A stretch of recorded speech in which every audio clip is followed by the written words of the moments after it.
بسم اللہ الرحمن الرحیم۔ آج کے ہمارے لیکچر کا جو عنوان ہوگا وہ ہے قرآن مجید کے متعلق ابتدائی معلومات، یا آپ اس کو یوں بھی کہہ سکتے ہیں کہ قرآن مجید کا تعارف۔ تو سب سے پہلے تو قرآن مجید کے نام علامہ ابو المعالی رحمۃ اللہ علیہ نے 55 نام شمار کیے ہیں۔ قرآن مجید کے 55 نام شمار کیے گئے ہیں، جبکہ ان میں سے 5 نام ایسے ہیں جو صحیح معنوں میں قرآن کریم کے نام بھی ہیں اور مشہور بھی ہیں۔ ان میں سے سب سے پہلا نام ہے القرآن، دوسرا نام ہے الفرقان، تیسرا نام ہے الذکر، چوتھا نام الکتاب اور 5واں نام ہے التنزیل۔ یہ قرآن مجید کے 5 نام ہیں جو واقعتاً مشہور نام ہیں۔ لفظ قرآن یہ قارأ یقرأ سے نکلا ہے۔ اس کے لفظی معنی ہیں جمع کرنا، اکٹھا کرنا، اور قرآن مجید اس میں مبالغہ کا صیغہ ہے۔ اگر قارأ یقرأ کا معنی پڑھنا ہو تو مقصد ہوگا بار بار پڑھی جانے والی کتاب، زیادہ پڑھی جانے والی کتاب۔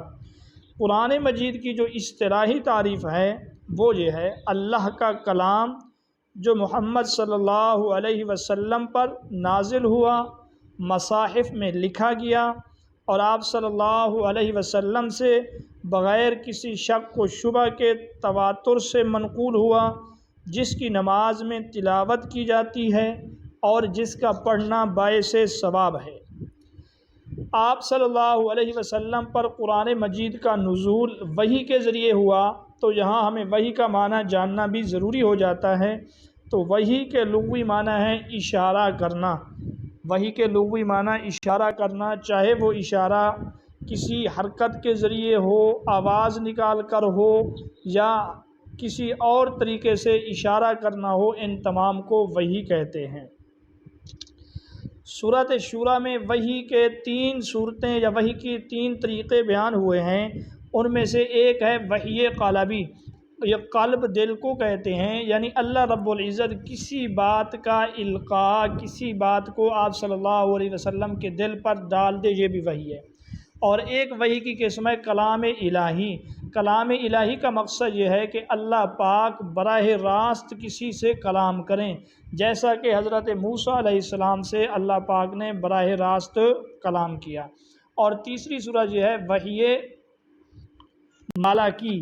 یہ ملک فرشتے کو کہتے ہیں۔ اس کا معنی یہ ہے اللہ پاک کسی فرشتے کو بھیج کر وحی کریں، اور یہ آپ کو معلوم ہوگا وہ فرشتہ جو وحی لانے پہ مامور تھا ان کا نام حضرت جبریل امین ہے۔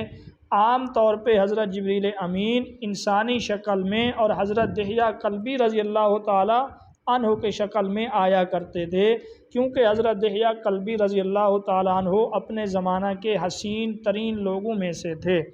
تو یہ وحی کی 3 صورتیں یا 3 قسمیں بیان ہوئی ہیں سورۃ شورى آیت نمبر 51 میں۔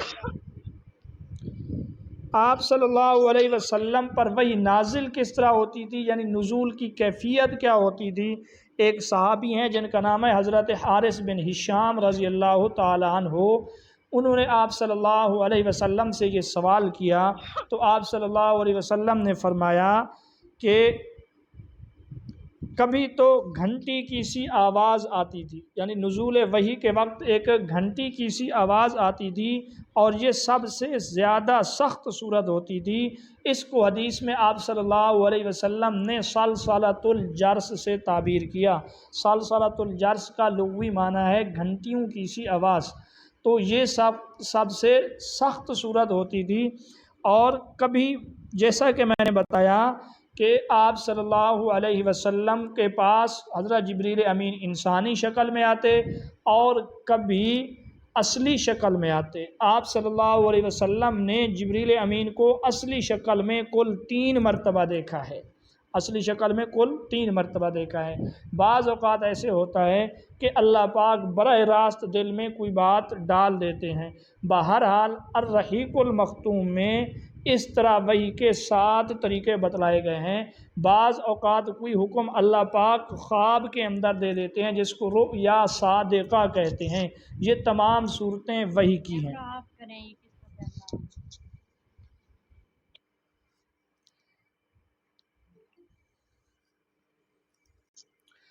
تو یہ تو ہم نے وحی کے متعلق پڑھ لیا جی.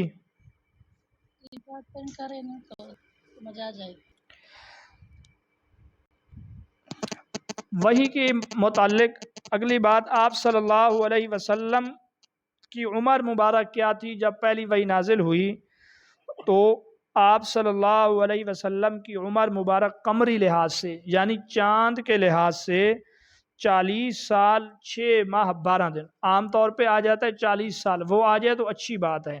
اگر اس طرح دنوں کے حساب سے سوال میں پوچھا جائے تو نزول وحی کے وقت آپ صلی اللہ علیہ وسلم کی عمر مبارک قمری لحاظ سے یعنی چاند کے لحاظ سے 40 سال 6 ماہ 12 دن، جبکہ شمسی حساب سے یعنی سورج کے حساب سے 39 سال 3 ماہ اور 22 دن تھی.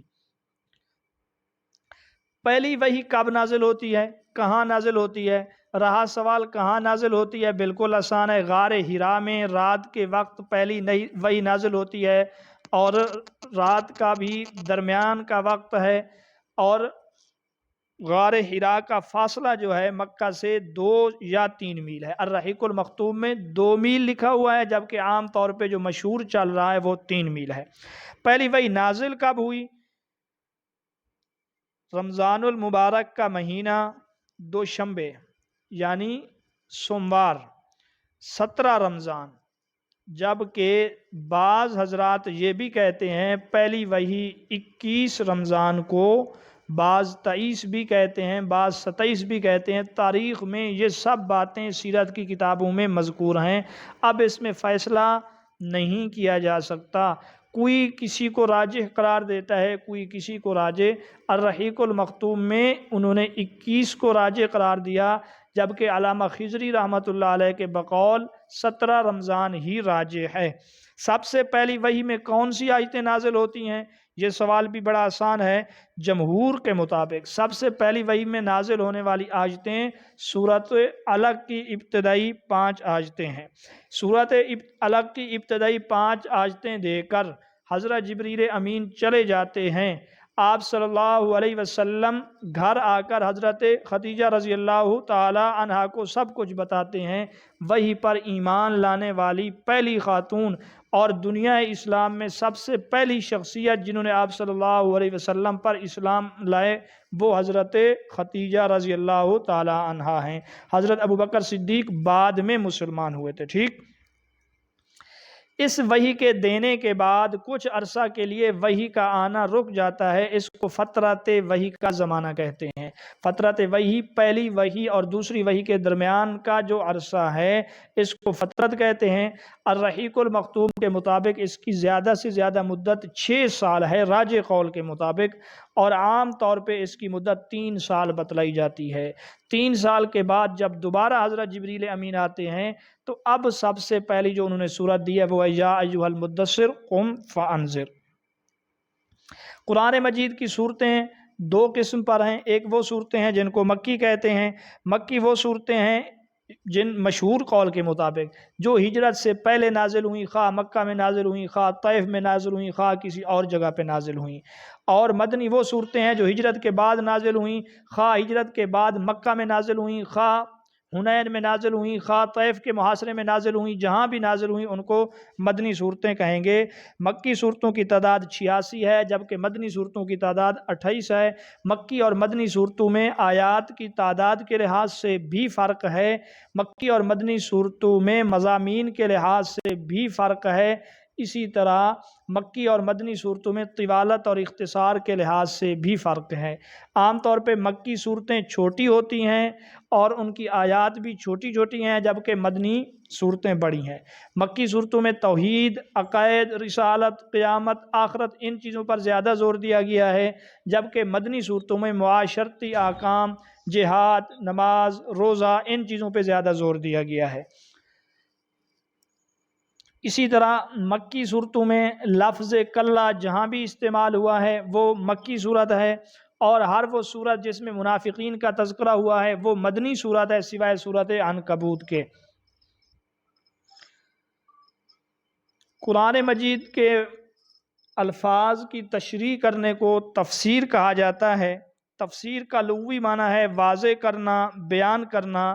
یہ تفسیر باب تفعیل کا مصدر ہے، اور تفسیر بیان کرنے میں سب سے پہلے قرآن مجید سے مدد لیں گے، اس کو کہتے ہیں قرآن مجید کا پہلا ماخذ۔ تو قرآن مجید کا پہلا ماخذ خود قرآن مجید ہے، جبکہ قرآن مجید کا دوسرا ماخذ احادیث نبوی ہیں۔ تفسیر کے لیے قرآن مجید کا تیسرا ماخذ اقوال صحابہ، جبکہ چوتھا ماخذ جو ہے وہ تابعین کے اقوال ہیں۔ قرآن مجید کے نزول کے بارے میں دو الفاظ ملتے ہیں، ایک ہے انزال، ایک ہے تنزیل۔ انزال اور تنزیل میں فرق یہ ہے، انزال کا معنی یکدم نازل ہونا، جبکہ تنزیل کا معنی ہے آہستہ آہستہ نازل ہونا۔ یہ دو لفظ کیوں استعمال ہوئے؟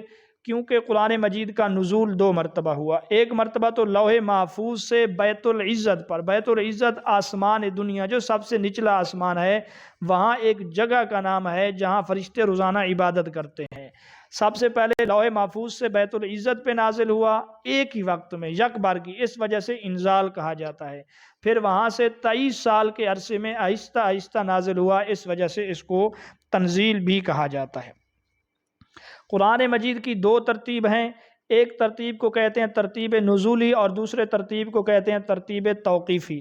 ترتیب نزولی کا مقصد یہ ہے کہ اللہ رب العزت نے جس ترتیب سے قرآن مجید کو نازل کیا، مثلا سب سے پہلے سورۃ علق کی 5 آیتیں نازل ہوئیں، پھر سورۃ مدثر، اس کو کہتے ہیں ترتیب نزولی۔ اور دوسری جو ترتیب ہے وہ ہے ترتیب توقیفی، جو موجودہ ترتیب میں اب قرآن مجید ہمارے پاس موجود ہے۔ اس کو توقیفی کیوں کہتے ہیں؟ توقیفی اس وجہ سے کہتے ہیں یہ ترتیب بھی اللہ رب العزت کی طرف سے بیان کردہ ہے۔ توقیف وقف سے ہے، ٹھیک ہے، وقفیت سے ہے، یعنی ہم ادھر اپنی طرف سے کچھ نہیں کرتے، بلکہ ہم اللہ رب العزت کی طرف سے ہی اس بات پر واقف اور مطلع ہوئے ہیں۔ پہلی سورۃ فاتحہ ہے، دوسری بقرہ ہے، تیسری آل عمران ہے۔ اللہ رب العزت نے ایک ایک سورت، ایک ایک آیت کے متعلق بتلایا ہے اپنے پیغمبر صلی اللہ علیہ وسلم کو، تو اس کو کہتے ہیں ترتیب توقیفی۔ قرآن مجید کی آیات دو طرح کی ہیں، ایک وہ آیتیں ہیں جن کا معنی بالکل واضح اور صاف ہے، جن کے سمجھنے میں کسی قسم کی کوئی دشواری نہیں آتی، ان آیات کو کہتے ہیں محکمات۔ جبکہ قرآن مجید کے بعض آیتیں ایسی ہیں جن کے معنی کو سمجھنے میں دشواری پیش آتی ہے، یا ان کے معنی ایک سے زائد ہیں، ایسی آیات کو متشابہات کہا جاتا ہے۔ قرآن مجید کے اندر ایک اور اصطلاح استعمال کرتے ہیں جس کو ناسخ منسوخ یا نسخ کہتے ہیں۔ نسخ کا لغوی معنی ہے زائل کرنا، مٹانا، ختم کرنا۔ قرآن مجید میں نسخ جو ہوا اس کی 3 قسمیں ہیں۔ ایک قسم تو یہ ہے کہ نسخ تلاوت مع الحکم، یعنی قرآن مجید کی بعض آیتیں ایسی تھیں جو قرآن کا حصہ تھیں لیکن اب وہ حصہ نہیں ہیں، ان کا حکم بھی اب باقی نہیں ہے، اس کو عام طور پہ کہتے ہیں کہ آیت اپنے حکم سمیت منسوخ ہے۔ نمبر 2، قرآن مجید میں کچھ ایسی آیتیں اب بھی موجود ہیں جن کے حکم کو ختم کر دیا گیا ہے، ان کو کہتے ہیں آیت برقرار ہے، حکم منسوخ ہے۔ نمبر 3، قرآن مجید میں کچھ ایسی آیتیں تھیں جن کو نکال دیا گیا، تلاوت ختم کر دی گئی، لیکن ان کا حکم آج تک باقی رکھا گیا، تو ان کو کہتے ہیں حکم باقی ہے، آیت منسوخ ہے۔ قرآن مجید کو یاد کرنے میں سب سے پہلے حافظ خود حضرت محمد الرسول اللہ صلی اللہ علیہ وسلم ہیں، اور اگر سوال ہو کہ صحابہ اکرام میں سب سے پہلے حافظ کون ہیں تو اس کا جواب ہوگا حضرت عثمان غنی رضی اللہ تعالیٰ عنہ، اور اگر صحابیات میں سے سوال ہو تو اس کا جواب ہے حضرت ام ورقہ رضی اللہ تعالی عنہ، اور ازواج مطہرات میں سے یہ سوال ہو تو ازواج مطہرات میں سب سے پہلی حفصہ خاتون حضرت حفصہ رضی اللہ تعالی عنہ ہیں، جو حضرت عمر کی صاحبزادی ہیں۔ قرآن مجید جو ہی نازل ہوا اسی دن سے ہی قرآن مجید کو قرآن مجید کو شروع دن سے ہی تدوین کیا گیا، اس کو کہتے ہیں تدوین، لکھا گیا، اس کو تدوین کہتے ہیں۔ تو قرآن مجید کی پہلی وحی لکھنے کا جس کو اعزاز حاصل ہے ان کا نام ہے حضرت خالد بن سعید۔ پہلی وحی جنہوں نے لکھی ہے وہ ہیں خالد بن سعید، اور وہ لکھنے والے ہیں بسم اللہ الرحمن الرحیم، یہ سب سے پہلے لکھا گیا ہے۔ اور قریش میں جس بندے کو وحی کے لکھنے کا اعزاز سپرد ہوا وہ حضرت عبداللہ بن سرا ہیں۔ قریش میں جس بندے کو یہ ذمہ داری سونپی گئی سب سے پہلے، یہ بات غور سے سن لیں، وہ حضرت عبداللہ بن سرا ہیں۔ یہ حضرت شرابیل کے الفاظ آتے ہیں، دیگر الفاظ آتے ہیں، یہ اس طرح نہیں ہے، راجح قول یہی ہے۔ اب آتے ہیں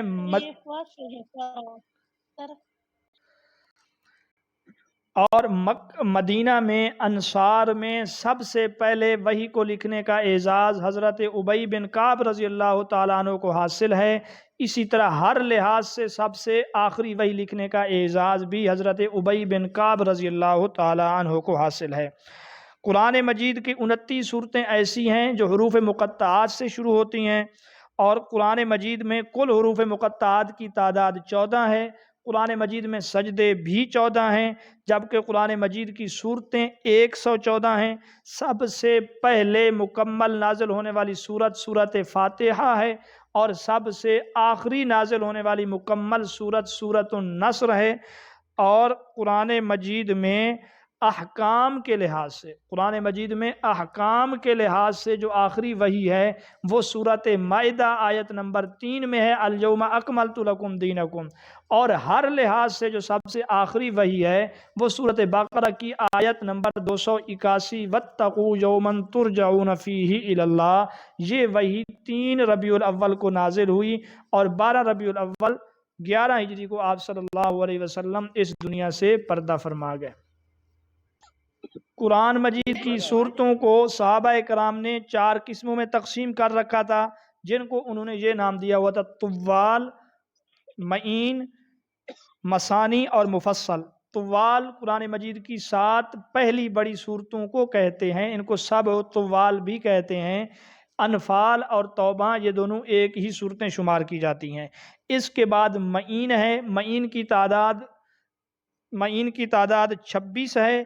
معین کی تعریف یہ کی جاتی ہے قرآن مجید کی وہ صورتیں جن کے اندر آیات کی تعداد 100 یا اس سے کچھ زیادہ ہو۔ اس کے بعد شروع ہوتی ہیں صورتیں مثانی۔ معین صورتیں شروع ہوتی ہیں سورت یونس سے، اور سورت فاطر سے مثانی صورتیں شروع ہوتی ہیں۔ مثانی ان صورتوں کو کہا جاتا ہے جن کی آیات کی تعداد 100 سے کچھ کم ہو، اور مثانی کے بعد سورت زاریات سے شروع ہونے والی صورتوں کو مفصل کہتے ہیں۔ مفصل قرآن مجید کی وہ صورتیں ہیں جن کی آیات کی تعداد مثانی سے بھی کم ہوتی ہے، اور ان کو بار بار نماز میں پڑھتے بھی ہیں۔ مفصل صورتوں کی پھر 3 قسمیں ہیں۔ ان میں سے پہلی قسم کو کہتے ہیں طوال مفصل، دوسری کو کہتے ہیں اوساط۔ یہ طوال جو ہے یہ سورت زاریات سے شروع ہو کر سورت المرسلات تک ہے، اور سورت نبا سے لے کر سورت بینہ تک کو اوساط مفصل کہتے ہیں۔ سورت الزلزال سے لے کر والناس تک کو قصار مفصل کہتے ہیں۔ قرآن مجید کی منزلیں 7 ہیں۔ پہلی منزل میں 4 صورتیں ہیں، دوسری منزل میں 5 صورتیں ہیں، تیسری منزل میں 7 صورتیں ہیں، تیسری منزل میں 7 صورتیں ہیں، چوتھی منزل میں 9 صورتیں ہیں، 5ویں منزل میں 11، جبکہ چھٹی منزل میں 13 اور 7ویں منزل میں 65 صورتیں ہیں۔ قرآن مجید میں کل رکوعات کی تعداد 558، جبکہ آیات کی تعداد حضرت عائشہ رضی اللہ تعالیٰ عنہ کی گنتی کے مطابق 6666، جبکہ موجودہ جو ہمارے پاس قرآن مجید موجود ہے اس کے مطابق آیات کی تعداد 6236 ہے۔ اس کو 6236 بھی آپ کہہ سکتے ہیں۔ باقی اس کا یہ مقصد نہیں کہ حضرت عائشہ نے جو قرآن گنتی کی ہے اس میں آیتیں زیادہ تھیں، اب آیتیں کم ہو گئی ہیں، ایسا نہیں، بلکہ کچھ نے آیتوں کو آیت قرار دیا ایک چھوٹے حصے کو، کچھ نے 2-3 آیتوں کو ایک قرار دے دیا، اس کی وجہ سے تعداد میں کمی پیشی ہو گئی، ورنہ قرآن وہی ہے، اس میں کوئی کمی پیشی نہیں ہوئی۔ قرآن مجید کی تفسیر اور اصول تفسیر پر بھی کتابیں لکھی گئی ہیں۔ اور ہمارے نصاب میں جو کتاب شامل ہے وہ ہے الفوز الکبیر فی اصول التفسیر، اس کا نام ہے۔ اس کے مصنف حضرت شاہ ولی اللہ محدث دہلوی رحمۃ اللہ علیہ ہیں۔ شاہ ولی اللہ نے قرآنی علوم کو 5 حصوں میں تقسیم کر کے ان کو علوم خمسہ یا علوم پنجگانہ کا نام دیا ہے۔ شاہ ولی اللہ 1703 میں پیدا ہوئے تھے اور حضرت شاہ ولی اللہ رحمۃ اللہ علیہ نے الفوز الکبیر فی اصول التفسیر 5 ابواب پر ایک مشتمل رسالہ فارسی زبان کے اندر انہوں نے تحریر کیا ہے۔ اور علوم خمسہ میں پہلے علم کو انہوں نے علم احکام کا نام دیا۔ علم احکام میں عبادات، معاملات، معاشرت، سیاست، یہ تمام چیزیں شامل ہیں۔ اور یہود، نصارہ، مشرکین، منافقین سے بحث و مباحثہ کو انہوں نے علم مخاصمہ کا نام دیا۔ اور مخاصمہ کرنے کے 2 طریقے انہوں نے بتلائے۔ پہلا طریقہ یہ ہے کہ ان کے دلائل کا رد کیا گیا، ان کے عقائد کو باطل ٹھہرایا گیا۔ دوسرا طریقہ یہ ہے کہ ان کے جو اعتراضات تھے، ان کے جو شبہات تھے، ان کا جواب دیا گیا۔ شاہ ولی اللہ رحمۃ اللہ علیہ نے قرآن مجید کے ان الفاظ کو جن کے معنی معلوم ہونے میں کچھ دقت پیش آتی ہے، غریب القرآن کا نام دیا۔ تو آپ سے سوال یوں پوچھا جائے گا، قرآن مجید کے وہ الفاظ جو نسبتاً نامانوس ہوں یا غیر مانوس ہوں، یا یوں کہیں گے قرآن مجید کے غیر مانوس الفاظ کو کیا کہتے ہیں؟ آپشن میں اگر غریب القرآن ہو تو آپ نے آنکھیں بند کر کے اسی کو جواب میں لگانا ہے کہ اس کو غریب القرآن کہتے ہیں۔ شاہ ولی اللہ رحمۃ اللہ علیہ نے یہ بھی بتلایا کہ اب اگر کوئی نامانوس اور اجنبی لفظ آ جائے جس کا معنی معلوم نہ ہو تو انہوں نے کہا دیکھو حضرت عبداللہ بن عباس نے اس کا ترجمہ کیا کیا ہے۔ حضرت عبداللہ بن عباس رضی اللہ تعالی عنہ نے اس کا جو ترجمہ کیا وہ ترجمہ صحیح ہے۔ پھر شاہ صاحب رحمۃ اللہ علیہ سے ایسے سمجھے کہ ہم نے کر لیا سوال، شاہ صاحب ان کے تو کئی شاگرد ہیں، اب کس شاگرد کا ہم ترجمہ معتبر مانیں؟ تو انہوں نے کہا کہ وہ جو ان کے شاگرد طلحہ بن ابی طلحہ نے نقل کیا ہو۔ ان کے شاگرد کا نام کیا ہے؟ طلحہ بن ابی طلحہ۔ اچھا شاہ صاحب اگر اس کا ترجمہ طلحہ بن ابی طلحہ سے منقول نہ ہو تو انہوں نے کہا پھر ان کے دوسرے شاگرد ضحاک بن قیس کو دیکھو۔ ضحاک بن قیس نے کوئی اس کا معنی بتایا ہے اپنے استاد کے حوالے سے؟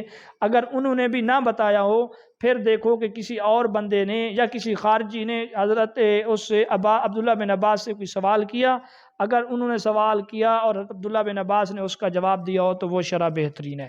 جی سمجھ آ گئی؟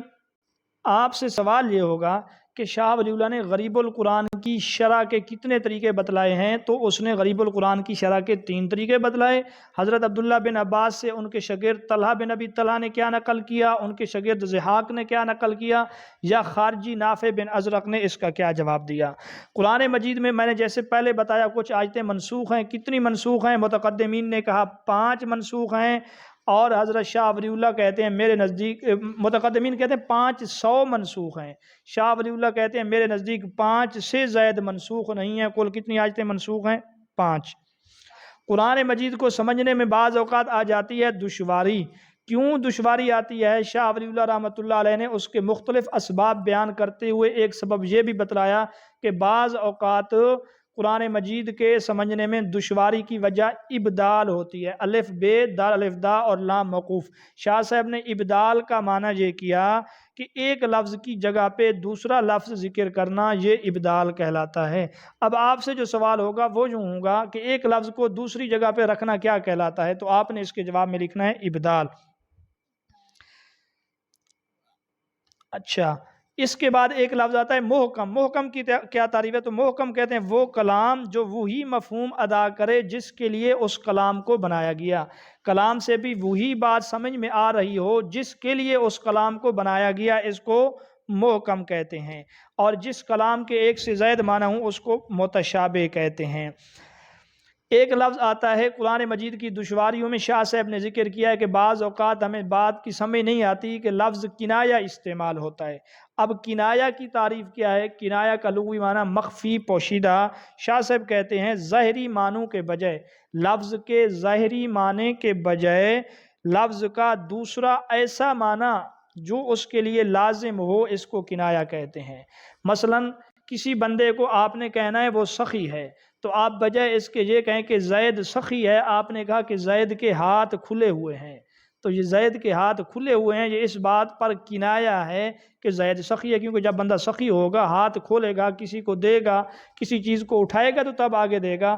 یا آپ کہتے ہیں کہ فلانے کی آگ ہر وقت جلتی رہتی ہے، مقصد یہ ہے کہ مہمان آتے رہتے ہیں، لوگ کھانا کھاتے رہتے ہیں، تو اس کو کنایا کہتے ہیں، ٹھیک ہے۔ ایک لفظ ہوتا ہے توجیہ کرنا، جیسا ہم کہتے ہیں اس لفظ کی توجیہ کیا ہے۔ توجیہ کی تعریف یہ کی جاتی ہے کلام کا ایسا معنی بیان کرنا، لفظ یا کلام کا ایسا معنی بیان کرنا جس سے ذہنی الجھن دور ہو جائے، اس کو توجیہ کہتے ہیں۔ کسی لفظ کا ایسا معنی بیان کرنا جس سے بندے کا جو اشکال ہے، جو ذہنی الجھن ہے، وہ دور ہو جائے، اس کو کہتے ہیں توجیہ۔ اب اس کی آپ مثال سمجھیں گے تو بالکل آسان ہوگا۔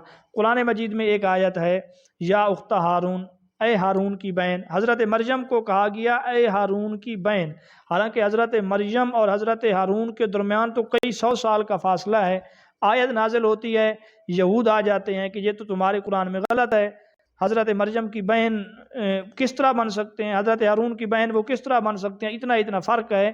تو آپ نے فرمایا کہ اس سے مراد یہ حضرت ہارون نہیں ہے جو حضرت موسیٰ کے بھائی ہیں، بلکہ وہ کوئی اور حضرت ہارون مراد ہیں۔ تو آپ نے توجیہ کر دی، وہ جو ان کا اشکال تھا ختم ہو گیا، اس کو کیا کہتے ہیں؟ توجیہ، ٹھیک ہے۔ تو کلام کا ایسا معنی بیان کرنا جس سے ذہنی اشکال دور ہو جائے، الجھن دور ہو جائے، اس کو توجیہ کہتے ہیں۔ قرآن مجید کی تدوین کے متعلق میں نے پہلے بتایا تھا، آپ صلی اللہ علیہ وسلم کے زمانہ میں ہوئی، لیکن آپ صلی اللہ علیہ وسلم کے زمانہ میں مختلف چیزوں پر تھی، اکٹھی نہیں تھی جس طرح آج تھی۔ پھر حضرت ابوبکر صدیق رضی اللہ تعالیٰ عنہ نے اس کو جمع کیا، اس کا نام رکھا گیا مصحف۔ اس کا کیا نام رکھا گیا؟ مصحف، میم صاد ح ف مصحف۔ اب آپ سے جب سوال میں پوچھا جائے گا وہ یوں پوچھا جا سکتا ہے کہ قرآن مجید کو جو حضرت ابوبکر صدیق کے دور میں جمع کیا گیا اس کا کیا نام تھا؟ تو آپ نے جواب میں کیا لکھنا ہے؟ مصحف لکھنا ہے، صفر وغیرہ یا کچھ اور نہیں لکھنا۔ صحابہ کرام کے ہاں قرآنی صورتوں کی کتنی قسمیں تھیں یہ میں نے آپ کو بتلا دیا، 4 صورتیں تھیں، جبکہ آپ کی کتاب تفہیم اسلامیات میں 5 ہے، وہ درست نہیں ہے۔ لمبی لمبی صورتوں کو کیا کہا جاتا ہے؟ طوال کہا جاتا ہے جی۔ سب سے چھوٹی صورتوں کو قصار مفصل کہا جاتا ہے۔ سب سے چھوٹی صورتوں کو کیا کہا جاتا ہے؟ قصار مفصل، جو اذا زلزلت الارض زلزالہا سے شروع ہوتی ہیں، ٹھیک۔ 100 سے کم آیتوں والی صورت کو مثانی کہا جاتا ہے، اور 100 سے کچھ اوپر یا 100 والوں کو معین کہا جاتا ہے۔ اچھا، یہ تو تھا اس لحاظ سے، آیتوں کی تعداد کے لحاظ سے۔ آپ قرآن مجید پڑھتے ہیں تو بعض اوقات پڑھتے ہوئے ایک آیت چھوٹی آ جاتی ہے، بعض اوقات پڑھتے ہوئے ایک آیت لمبی آ جاتی ہے کہ ہمیں درمیان میں وقفہ لینا پڑتا ہے، سانس نکالنا پڑتا ہے، ہم ایک سانس میں اس کو نہیں پڑھ سکتے۔ تو اس لحاظ سے شاہ صاحب نے بھی قرآن کریم کی آیتوں کو تقسیم کیا ہے سانس کے لحاظ سے، ٹھیک ہے۔ تو کہتے ہیں سانس کے پھیلاؤ کے لحاظ سے قرآنی صورتوں کی 3 قسمیں ہیں۔ سانس کے پھیلاؤ کے لحاظ سے قرآنی صورتوں کی کتنی قسمیں ہیں؟ 3۔ نمبر 1، انہوں نے اس کا نام دیا ہے طویل کا نام۔ پہلے کو کس چیز کا نام دیا ہے؟ طویل کا نام دیا ہے، اور دوسرے کو متوسط کا نام دیا ہے، تیسرے کو قصیر کا نام دیا ہے۔ طویل کی مثال انہوں نے بیان کی ہے، جیسے سورۃ بقرہ ہے کہ اس میں اتنی بڑی بڑی آیتیں ہیں کہ آیات کو پڑھتے ہوئے سانس بندے کی وہ سانس ٹوٹ جاتا ہے، یہ طویل کی مثال ہے۔ قصیر کی مثال انہوں نے دی ہے، قصیر میں ہے سورۃ شعراء۔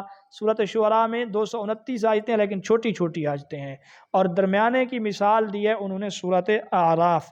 سورۃ اعراف، سورۃ انعام، ان کی آیتیں نہ بالکل چھوٹی ہیں نہ بالکل بڑی ہیں بلکہ درمیانی ہیں، ٹھیک۔ تو اب آپ نے 2 طریقوں سے یاد رکھنا ہے، صحابہ کرام نے قرآنی صورتوں کو آیات کی تعداد کے لحاظ سے 4 قسموں میں تقسیم کر رکھا تھا، ٹھیک ہے، اور صحابہ کرام نے سانس کے پھیلاؤ کے لحاظ سے صورتوں کو 3 قسموں میں تقسیم کر رکھا تھا۔ قرآن مجید کا ایک اعجاز ہوتا ہے، اعجاز قرآن کا معنی یہ ہے، اعجاز کا معنی کسی کو عاجز کر دینا، بے بس کر دینا۔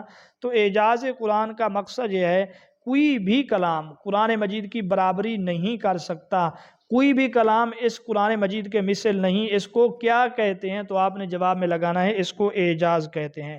حروف مقطعات کے متعلق بتلا چکا ہوں، مقطعات جمع ہے، اس کا معنی ٹکڑے ٹکڑے، ان کو اس وجہ سے مقطعات کہتے ہیں باوجود اس کے کہ یہ ملا کر لکھے ہوئے ہیں لیکن پڑھے الگ الگ جاتے ہیں۔ جس طرح کاف ہا یا عین صاد اکٹھے لکھا ہوا ہے، لیکن کاف ہا یا عین صاد ہم یہ الگ الگ پڑھ رہے ہیں، ٹھیک۔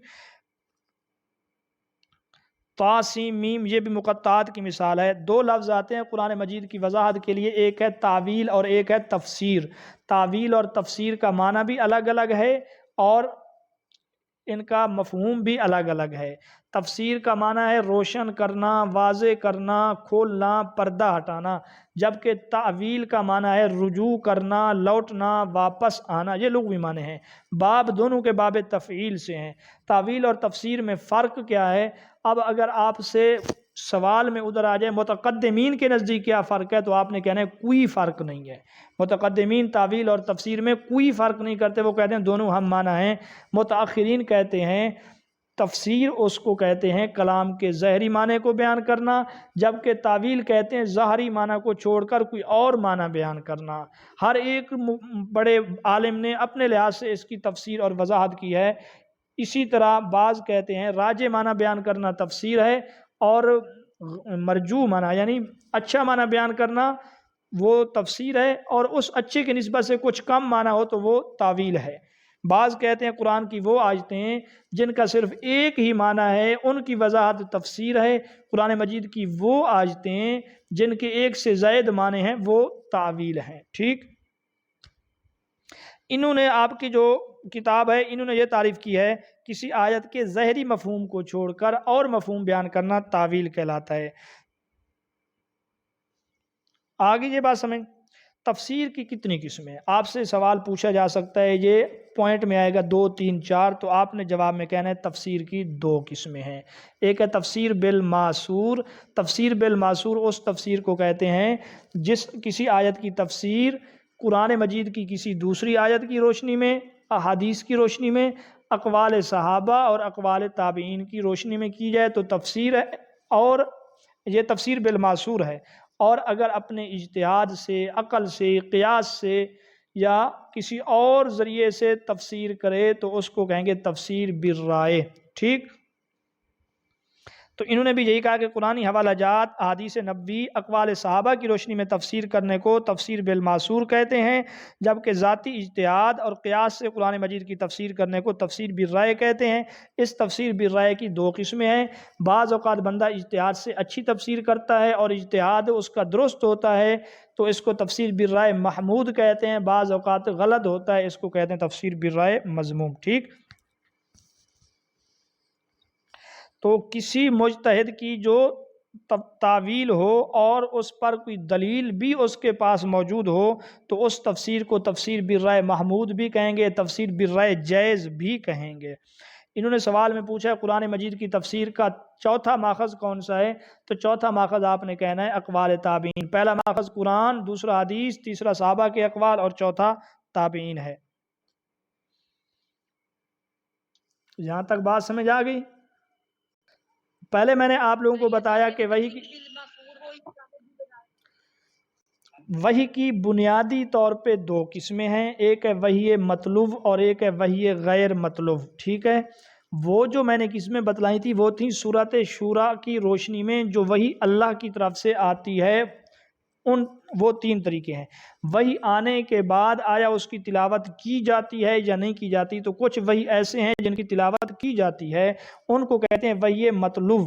تلاوت کہاں کی جاتی ہے؟ تلاوت کا مقصد یہ کہ نماز میں وہ وحی پڑھی جاتی ہے جیسے قرآن مجید ہے۔ اور دوسرے نمبر پر ہے وحی غیر مطلوب۔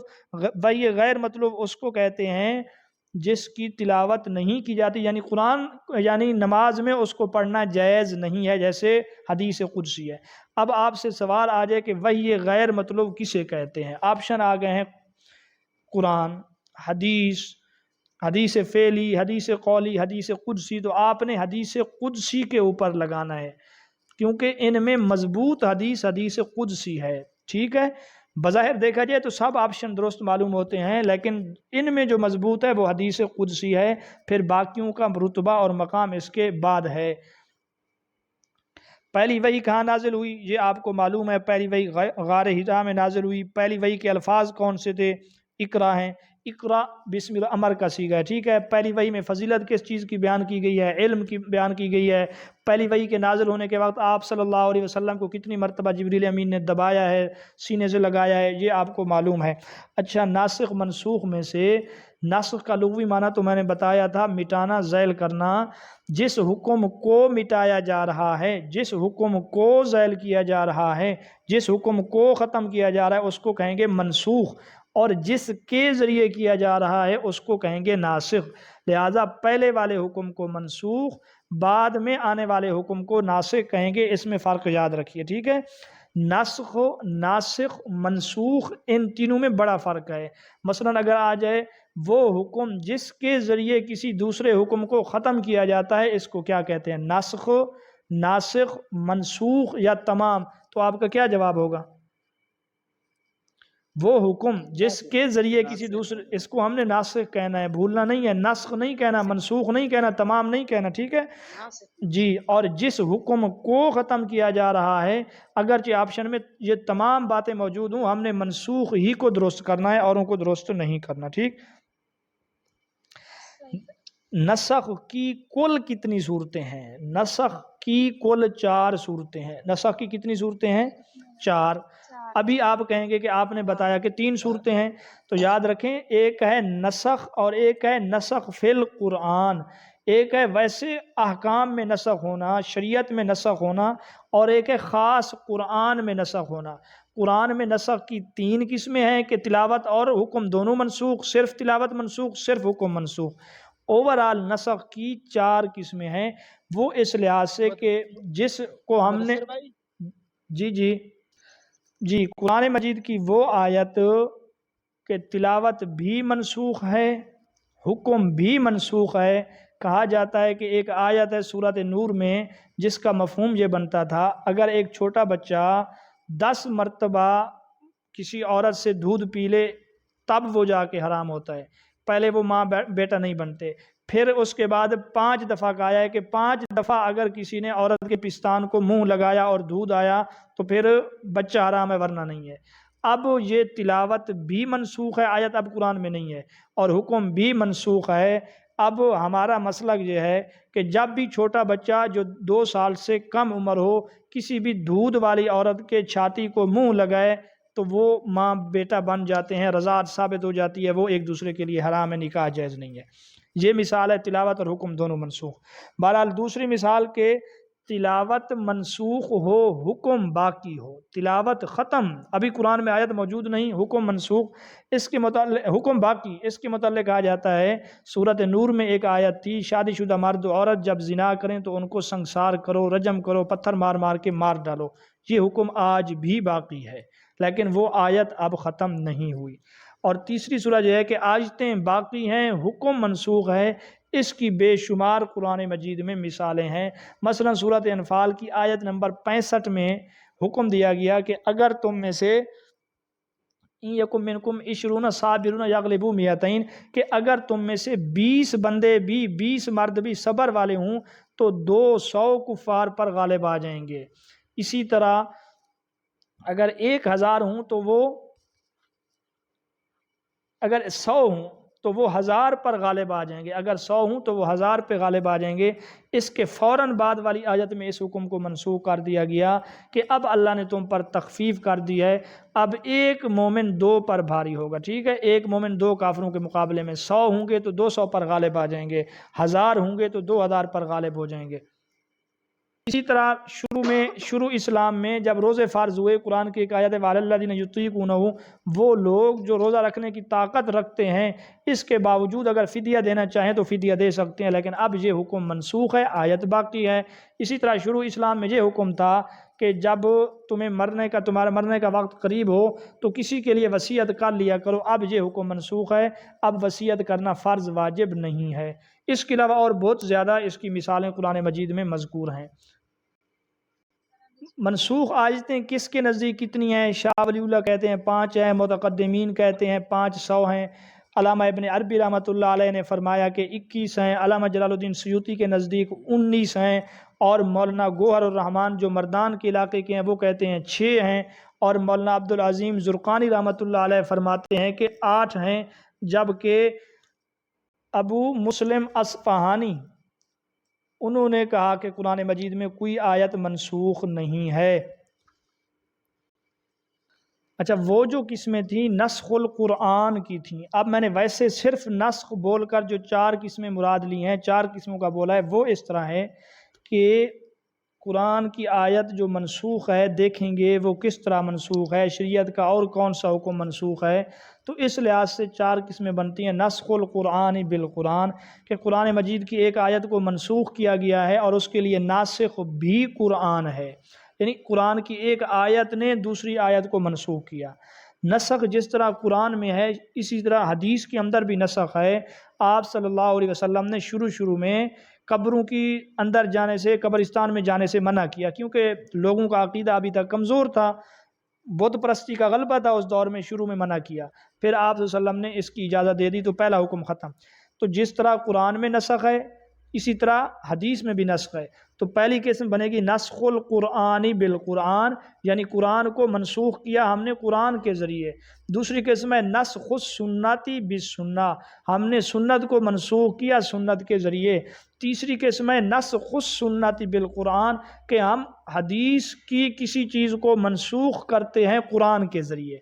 حکم حدیث کا تھا، ہم نے اس کو منسوخ کیا کس کے ذریعے؟ قرآن کے ذریعے۔ حدیث سے یہ ثابت ہوتا ہے، شروع اسلام میں عاشورہ کا روزہ فرض تھا، قرآن میں یہ نہیں ہے۔